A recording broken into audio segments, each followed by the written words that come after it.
જય માતાજી। આજે હું બનાવીશ ખીચું અને પાપડીનો લોટ પણ કહીએ તો તેના માટેની સામગ્રી જોઈ લઈએ। જીરું અધકચરું વાટી લીધું છે, અજમાને અધકચરો વાટી લીધો છે, લીલા મરચાં કટરમાં કરી લીધેલા, પાપડીઓ ખારો, મીઠું અને ચોખાનો લોટ। તો હવે આપણે ખીચું બનાવી લઈશું। તો આપણે પાણી ગરમ થવા મૂકી દીધું છે। પાણી ગરમ થઈ જાય પછી તેમાં આપણે ટેસ્ટ પ્રમાણે મીઠું એડ કરીશું।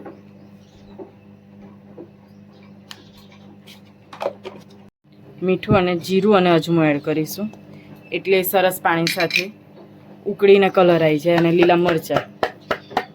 હવે બધી જ વસ્તુને ઢાંકીને સરસ ઉકળવા દઈશું। તો હવે સરસ ઉકળી ગયું છે, તેમાં આપણે પાપડીઓ ખારો એડ કરીશું। પાપડીઓ ખારો બહુ વધારે એડ નહીં કરવાનો, નહીં તો લોટ તો આવું સરસ ઉભરાઈ જાય પછી તેમાં આપણે ચોખાનો લોટ એડ કરતા જઈશું અને હલાવી લઈશું।